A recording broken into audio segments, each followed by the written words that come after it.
Pick it up.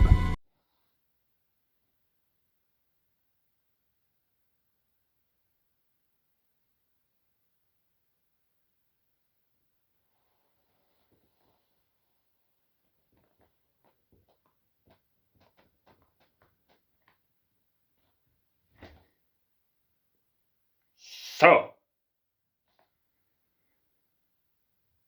a while ago, I finished binge watching Star Wars The Acolyte,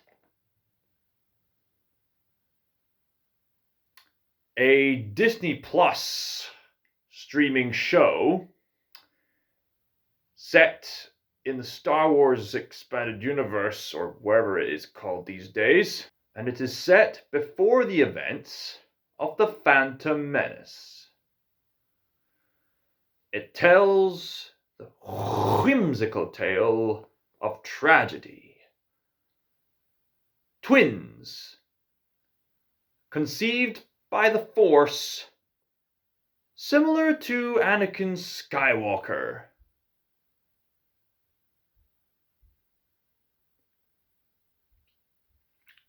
These twins are raised in a witch cult. A witch cult that are by default a type of Sith. The Jedi had to stop them with the light side of the Force, naturally. One twin trained to be a Jedi, the other twin went on a Kill Bill style vengeance quest.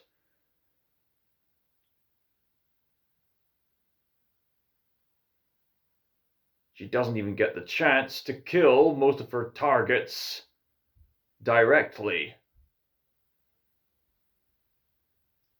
It's a story where people switch sides on the whim of a dime. And it's all about establishing moral relativity. In Star Wars, no less.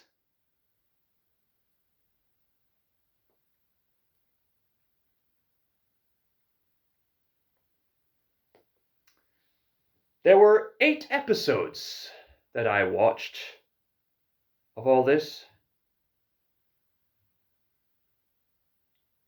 And having seen the entire Acolyte series, I can sum it up in 3 words. 3 simple words. It was terrible!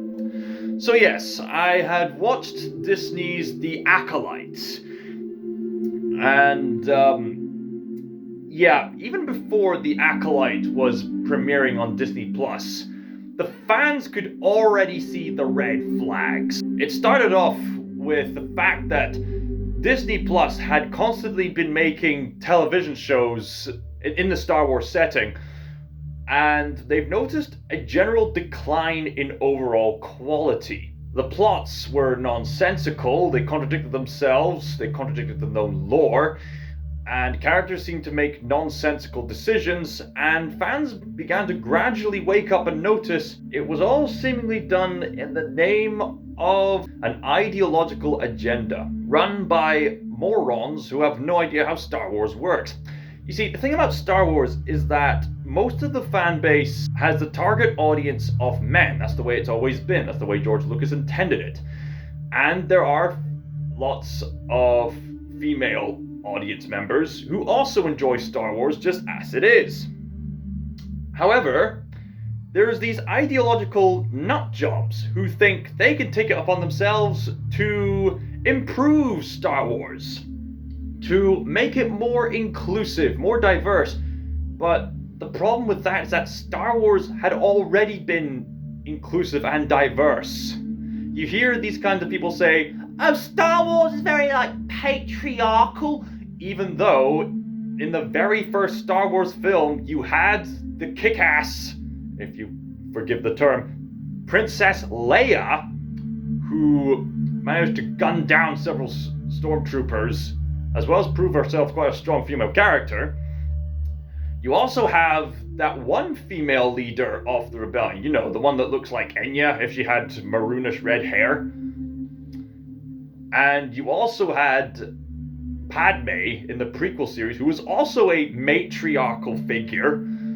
And there was also matriarchal figures in Clone Wars, and there are countless matriarchal figures I could mention, not just in the Star Wars prequels and the original trilogy, but also in the expanded media and like television shows and other stuff like that. So when they say Star Wars is very patriarchal, like, what are you talking about? There's always been matriarchal figures all throughout Star Wars, especially Gina Carano's character. Oops, can't mention her. My character, you know, she's a powerful leader. She's a powerful leader. Yes, yes. Yes, yes, yes, yes. Yes. Star Wars is very patriarchal, so it was kind of cool to have this sort of woman-centered figure. Huh? Somebody has to save our skins. Into the garbage, flyboy. No! Captain.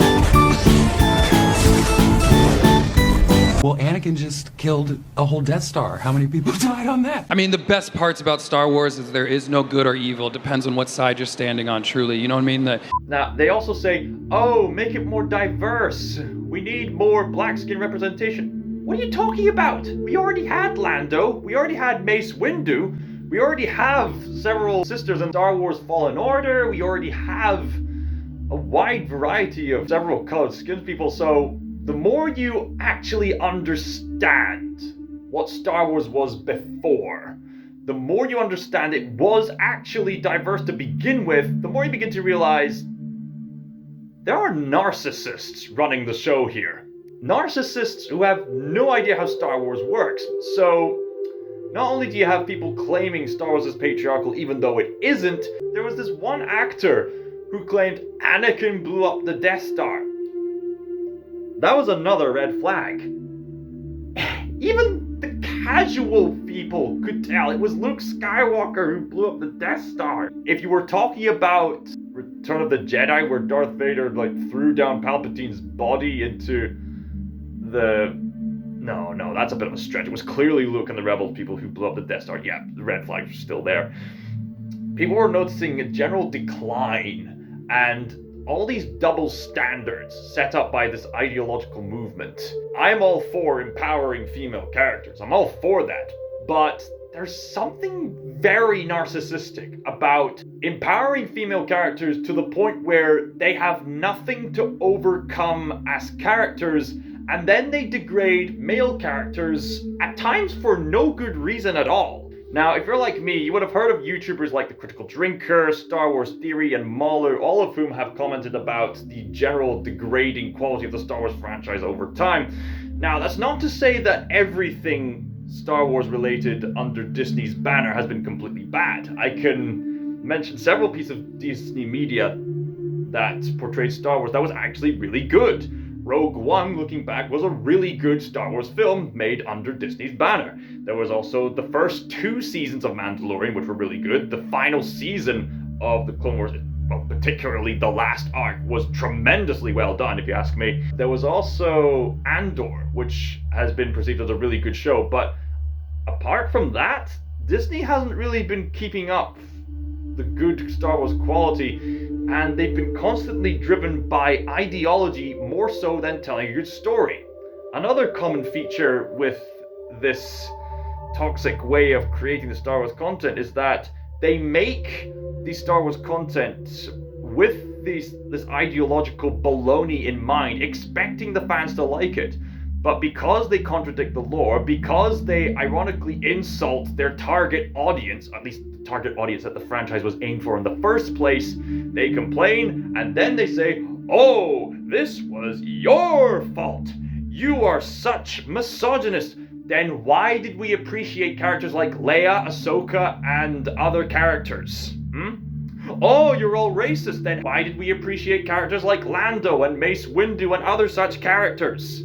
Or they keep saying, "Oh, but you don't like it because it's got this in it, or that in it." Then how do you explain shows like Arcane, which are trying to duplicate and failing to do so? Every time they try to make an objection, there's always an answer to these objections. And you'd think it would be more financially suitable to listen to the audience, swallow their pride, and actually appeal to the key target market that made Star Wars such a financially successful franchise in the first place. But no! They just had to keep spouting all the nonsense, and nowhere is this more obviously seen than in Star Wars The Acolyte. Star Wars Acolyte is not only an insult to the Star Wars franchise as a whole, this story is an insult to the very fabric of storytelling itself.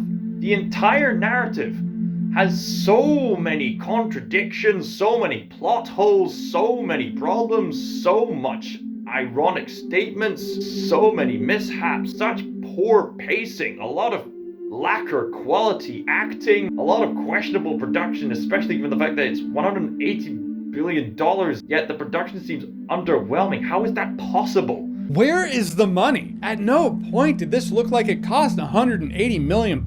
I really wanted the show to work, and it ended up being a very frustrating experience. There are some good ideas within The Acolyte, but they're buried under this terrible execution on multiple fronts. One of the main examples of an interesting idea that was fumbled was the juxtaposing arcs of Osha and May, where they essentially flip. This sounds like an excellent idea. However, the way these characters are developed and set up feels both confusing for how they end up where they do, and they never really achieve a point of great likability. And especially the ironic messaging that this particular story provides.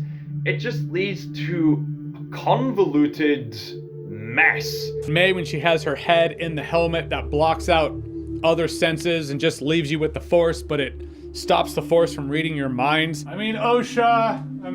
But what's worse are the characters whose motivations keep changing at the drop of a hat. May loves her sister but then tries to kill her for a second time. Discount Ezra Miller wants to stay hidden but picks a fight he didn't need to because May has no idea as to who he is, so it did not matter if she surrenders to the Jedi. And Yoda's willing to follow orders no matter what unless you ask him not to. Sol gave me an order. I don't want to have to subdue you, but I will. We have to go back. Follow me. Nothing these people say or do makes any sense, and that's because they have no thought or personality. They're just checkboxes to be ticked off. When May's strapped to the table and Saul's like, "You and your sister are not actually sisters. What you are is," she breaks free and tases him. She might as well have been like, "I don't want the reveal yet. It'll ruin it for the people at home. You don't see the camera? I'm going to escape to the very planet you were taking us both to anyways. Why did I escape?" May runs away from Squid Game Guy even though she wanted to kill him in the previous episode and knows that he's gonna follow her anyway, so what does she expect to achieve there? You know, the thrill of it. And she crash lands. Again, that's this show's thing, actually. To this show's credit, they were like, all right, lightsaber stabbings, we're gonna make those lethal again. Crashing a ship though, now everyone just kind of shrugs that one off. And Squid Game Guy ran away from the Jedi in the last episode, but then activates a tracker to lead them straight to him in this one. Why? This series is the most contrived thing I have ever seen in my life. The whole point of this series is to try to portray the Jedi as these ironic hypocrites who are not as good as they claim to be, and they're trying to give more depth to the villainous characters on the Sith side. But there's several problems in the way they approach it. Firstly, it was already done in the prequels and in other related media, and done better. You can have characters that have depth and still make them obvious heroes and obvious villains. You can still do that. Secondly, the way they try to portray this message comes across as very hypocritical. They don't really think these things through, because they're trying to portray this witch clan as misunderstood victims, even though the witch clans are the ones that initiate the conflict, the ones that groom the particular children, and the ones that act hostile more so than the Jedi group. Saul and May are all pointing fingers at each other. You killed my mom. You started a fire. Want to be like, children.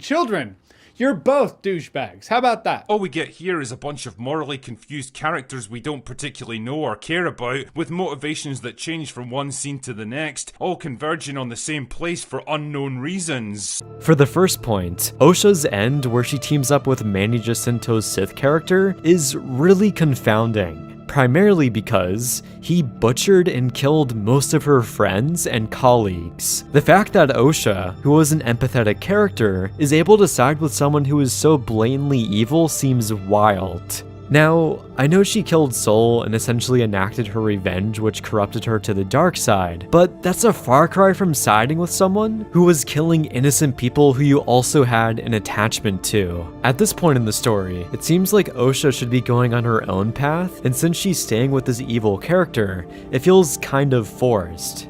Everyone on both sides makes constant questionable decisions. Like, this entire plot highly depends on characters making dumb decisions, as well as stuff happening very conveniently at the right can move forward. It's so contrived. Not to mention the scene, which I'm convinced is the most contrived scene, where this witch character is said to just let one of her children go to be with the Jedi as her child wanted. But how does she do it? She's a monster thing. And then the Jedi who are in tune with the light side of the Force are, alarmed, and then the main leader of the Jedi stabs her in the gut, only for her to say, "I was going to give her to you." How did you think they were going to respond? Give you a nice hug? No, you acted all hostile and spooky. If you were just going to let the child go, just let her go. Nothing elaborate. Don't act hostile. That just makes things worse, you absolute doofus. And yet, they portray all this as, oh no, it was this Jedi's fault. This Jedi's to blame for killing the mother. The mother was the leader of a witch cult, and it's the Jedi's job to stop the Sith from being a threat to the galaxy. What did you expect him to do? Just stand by and let them take over the galaxy? No! That is not how it works. And what's even more embarrassing is that in an earlier scene, the Mother Witch tries to convince her children that this is not about good or evil. This is about power. Lady, there's a glaring problem with you saying this in this particular story.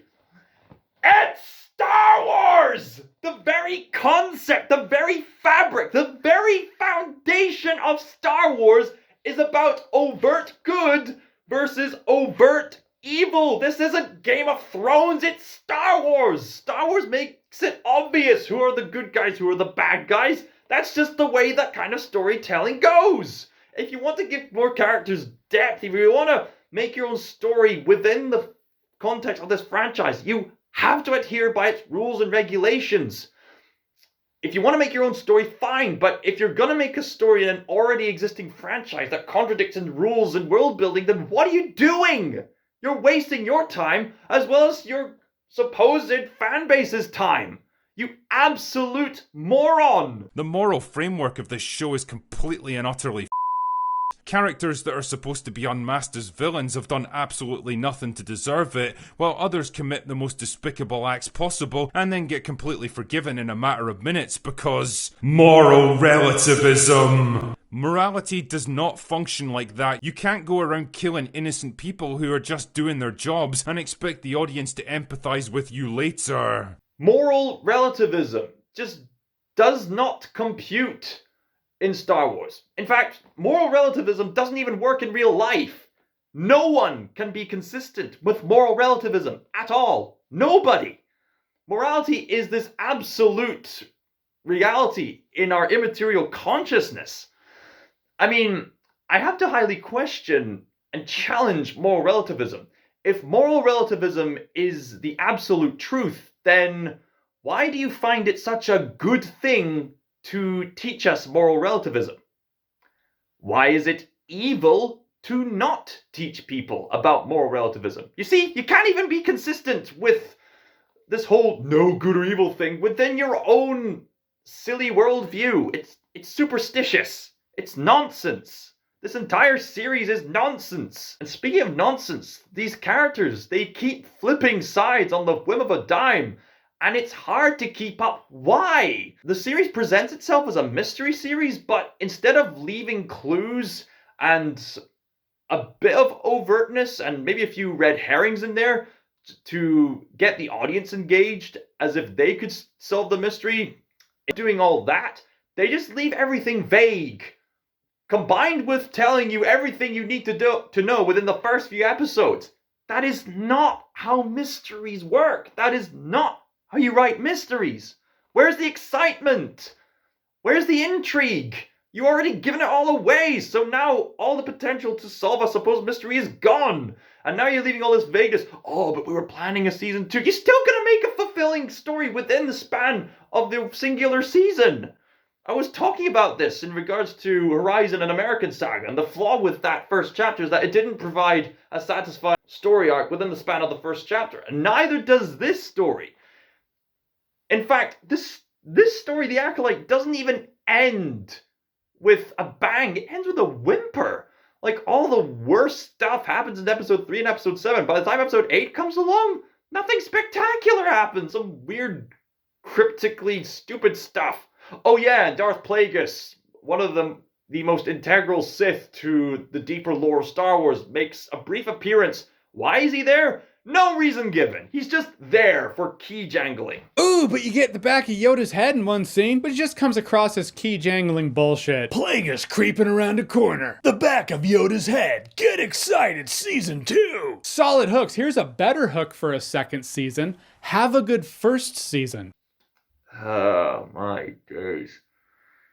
Like, I have already made a much longer live stream video ranting about the poor quality of this series. As well as keeping the mystery itself vague, they keep characterization in general vague, and it's such an insult. You don't get shown character relationships growing. You're told about what you need to know about character relationships in certain circumstances, and this tell don't show is just so lazy.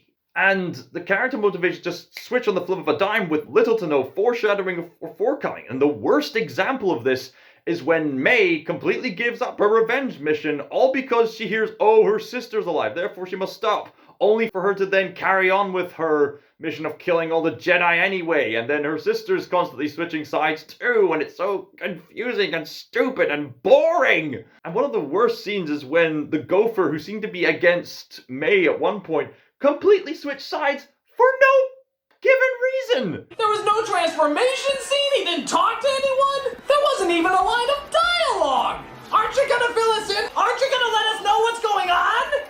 Just act.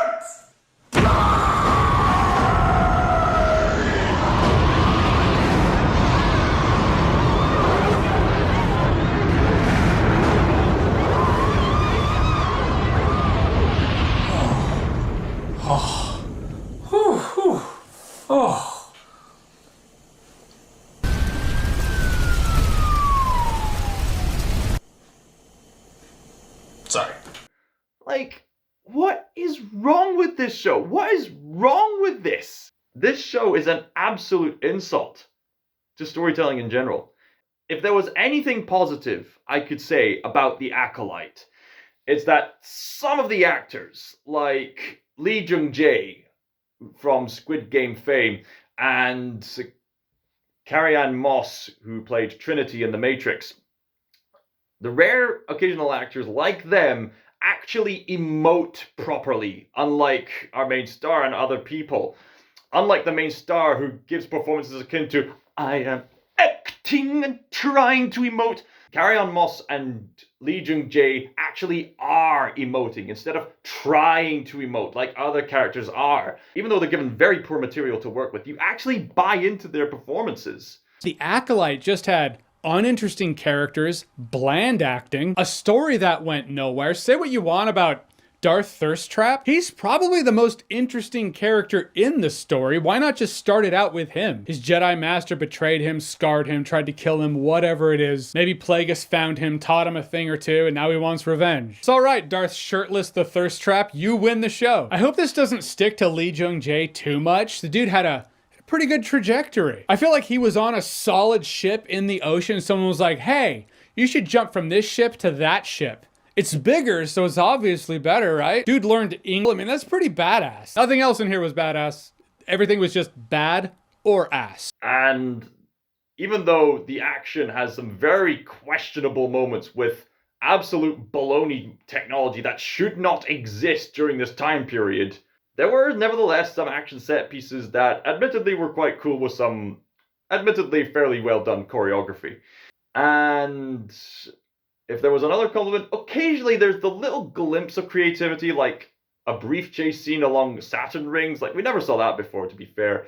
And some of the production value with, like, some of the practical effects, it still looks kind of impressive. And there is some bits of Star Wars stuff, like lightsaber bleeding and other stuff like that, that is legit according to Star Wars lore. So there is that going for it. But apart from that, I can safely say, yeah, I can definitely see why people have rated this lower than the Star Wars Holiday Special! Yeah, the Star Special. Honestly, if you want a better holiday special, just watch the Lego special instead. At least that has charm to it. If you want a legit holiday special, watch the Lego version of the Star Wars Holiday Special instead. That at least has charm. And if you want to see a story about questioning certain affiliations with the Force done right, just look to Kreia from the Old Republic 2 instead. Kreia absolutely breaks down the Force, both from the Jedi standpoint and the Sith standpoint, in a point where it will make you rethink how Star Wars works. It is said that the Force has a will. It has a destiny for us all. I wield it, but it uses us all, and that is abhorrent to me, because I hate the Force. I hate that it seems to have a will, that it would control us to achieve some measure of balance when countless lives are lost. But in you, I see the potential to see the Force die, to turn away from its will, and that is what pleases me. You are beautiful to me, Exile. A dead spot in the Force, an emptiness in which its will might be denied. That's the kind of storytelling we should be having, but instead, we have activists who just want to make manifestos. But the moment they go down to that level, they're not making art anymore. They're just making propaganda. And more people are waking up to realize what they're being fed is not art. It's propaganda. Whatever you care to define storytelling as, The Acolyte is the exact opposite of it. Nobody who had even a hand in writing this should be allowed within a nautical mile of a writer's room for the rest of their natural lives. It's not just laughably bad from an acting, production and directing point of view, but when you really think about it, it's downright shocking that something like this was even commissioned in the first place. Any studio head with an ounce of common sense would have taken one look at this script and deposited it in the nearest landfill, but I guess things work very differently at Lucasfilm. Instead, this is what we got. A $180 million joke that's done nothing except further destroy an already crippled brand and unite the entire internet in absolute mockery and disgust. Just another Star Wars project to add to the ever-growing list, destined to be forgotten within days of it being over. And as far as I'm concerned, good riddance. So, for all the reasons I've just said, I am going to rank The Acolyte a 2.5 out of 12. There were some glimpses of decency here and there, but it's nowhere near enough to save this utter atrocity of a show. In fact, I probably should have ranked it lower. 2.5. I mean, I think I would probably rate like the Star Wars Holiday Special a 3 out of 12. Because at least there's the charm and the joy of Christmas time in it. And it's good to see the characters celebrating Life Day, but... Yeah. The Acolyte gets a 2.5 out of 12. It's awful. Don't watch it. It's a waste of time. What did you all think of The Acolyte? Let me know in the comments down below, and we'll have a constructive conversation, as well as a good conversation about what to do with Star Wars going forward, and maybe, just maybe, the second season of Andor will bring some new life to Star Wars. But in the meantime, ScotsThinker signing out.